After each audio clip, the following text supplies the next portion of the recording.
je otočna zemlja u sjevernom Atlantu, između Grenlanda, Norveške i Britanskih otoka.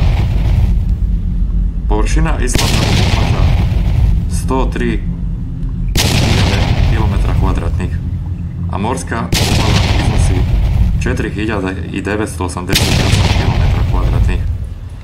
Glavni najveći grad je Reykjavik.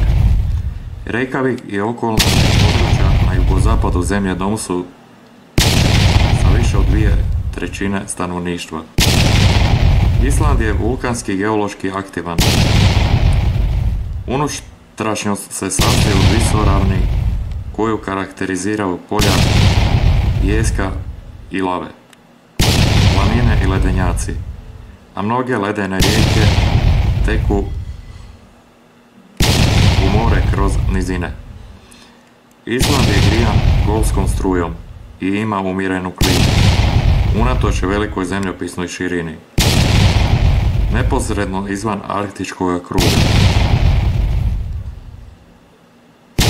Njegova velika širina i utjecaj na more održavaju ljeta hladnim, a veći dio arhipelaga ima polarnu klimu.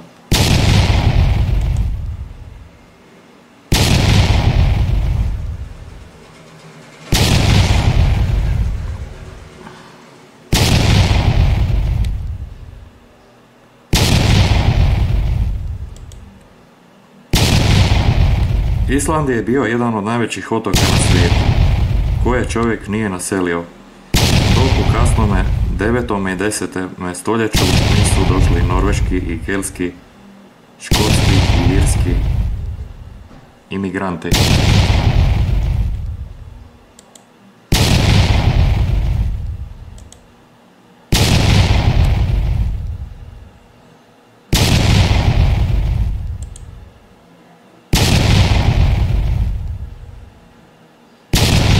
Island ima najstariji parlament na svijetu. Althing osnovan je 930. godine. Neki pisani izvori navode da su irski redovnici živjeli na Islandu prije dolaska norveških naseljenika, ali nisu nađeni arheološki dokazi koji bi potkrijepili ovu tvrdnju.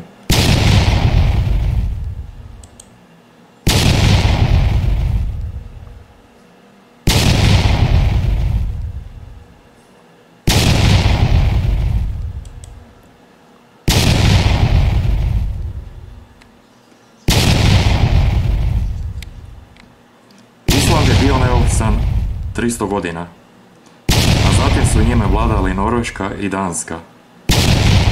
Formalno je bio norveška kolonija do 14. siječnja 1814. godine, kada je zajednička država Norveške i Danske razvojila sporazum iz Kijela, a Island je postao ovisan teritorij Danske. Od danske vlade je dobio ograničenu autonomnu vlast 1874. godine.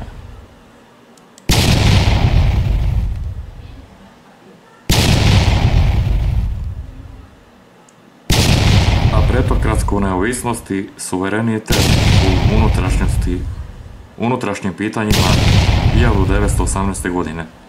Vanjski odnosi i obrana su ostali pod Danskom upravom do Drugog svjetskog rata, kada je Njemačka vojno okupirala Dansku 1940. godine. Island su nakon toga okupirali saveznici. Danski kralj je de jure ostao suveren do 1944. godine, kada je današnja republika osnovana u nedostatku danske vlasti.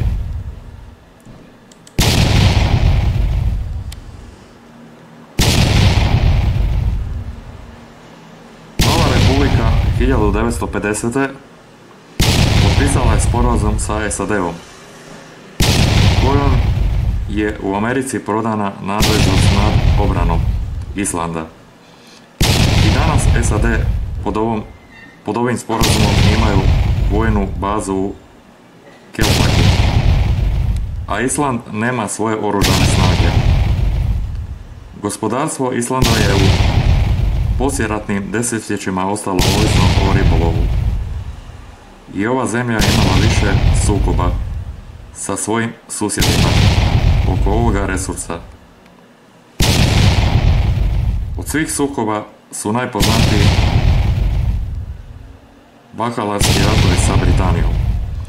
U zadnje vrijeme je došlo do diverzifikacije ekonomije zbog velikih investicija u tešku industriju, kao što su topionice aluminija i privatizacija u financijskom sektoru.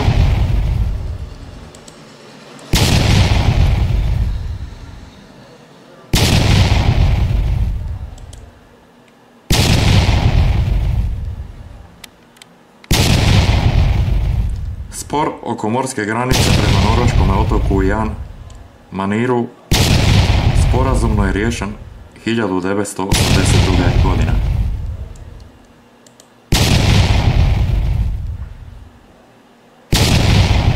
Stabilan politički sustav održava se uz česte koalicijske vlade. Najviše premijera od 1944. do 1999. bilo je iz konzervative stranke neovisnosti.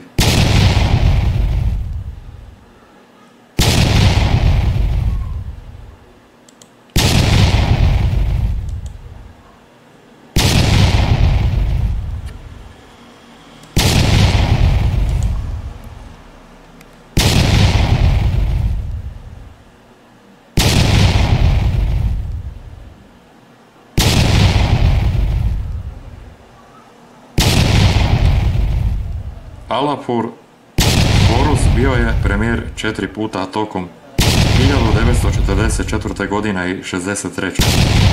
a potom iz liberalne progresivne stranke te socijaldemokratske stranke. Politički je značajan ekološki i feministički pokret. Islandska predsjednica za redom 4 mandata od 1980. do 1986.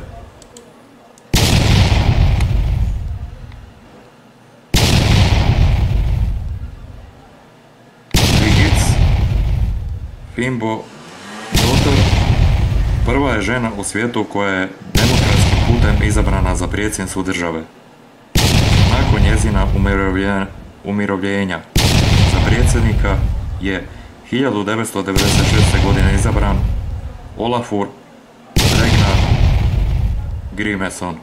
Godine 1991. do 2004.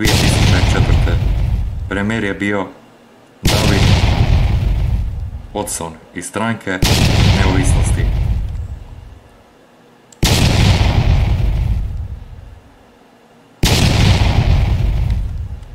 Financijska i gospodarska kriza 2008. do 2009.